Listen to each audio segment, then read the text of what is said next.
When Pascal asked me to give this presentation, I was proud because in my own hometown I could give a presentation about a community where I'm a part of.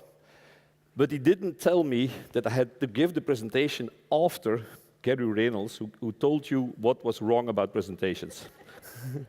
So I had to leave the room a few minutes ago because when I heard what you shouldn't do in a presentation, I said this is going to go wrong.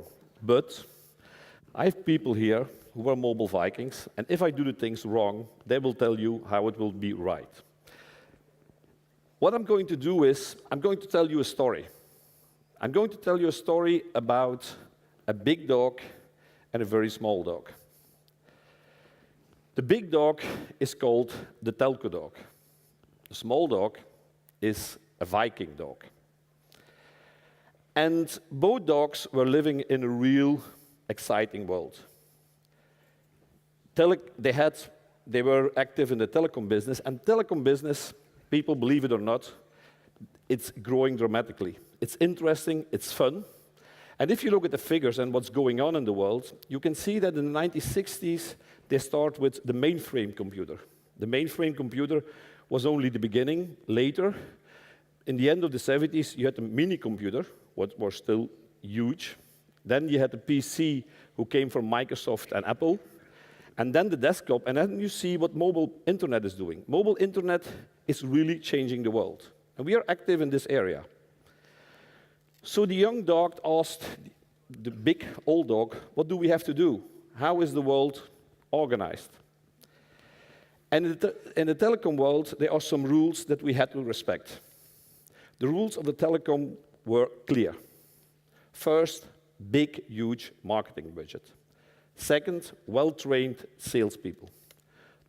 Then you needed AAA locations for your stores.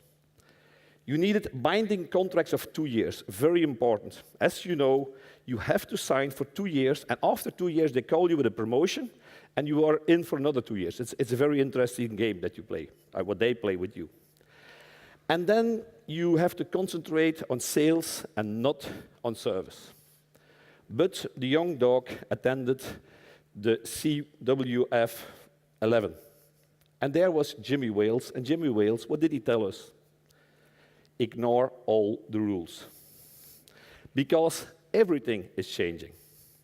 Companies that were told to be too big to fail, they failed. And some companies, they came out of nothing. Companies with strange new business models, models that were not sometimes even existing. But they grew very fast, and they had millions and millions of followers. What did they all have in common? None of them was a technology company. That's an important shift that you see today, from my point of view, today in the world. Secondly, they were all platform companies that used internet. They were all community-driven, and the first three of them are very strong in mobile. Now, some of them have a great vision. If you've seen Jimmy Wales yesterday, what I really loved to hear from him was, knowledge is a basic right. And this is also what the small Viking dog has. We believe that free mobile internet is a basic right, and we want to fight for that. And we believe that we could make it happen by changing the rules. We have no marketing budget. Is there somewhere here in the room who's ever heard about mobile Vikings? Whoa, I'm proud. Are there mobile Vikings in the room? They don't raise their hand, they say yeah. Great, thank you guys and girls. Because we did this without a marketing budget. We did it over social media, we did it over Facebook, we did it over Twitter, and that's the way that we made our name in the telco world. Secondly, we have no sales team, but we have over 60,000 people who talk about us, and they bring customers to us. We have no flagship store. If you would see our offices, they're good, at the moment too small, but it's not big, it's not a sales office. We work there, we're passionate about what we do, but we don't invest in buildings. But we have a shop that's open 24/7. You can reach us all the time, when you want, day, night, wherever you are in the world. We have no contract. Very important. Every customer can leave us from 1 month to the other. We don't try to keep people with big, interesting contracts for the telcos. We have a completely open model. But the people do have freedom to leave anytime.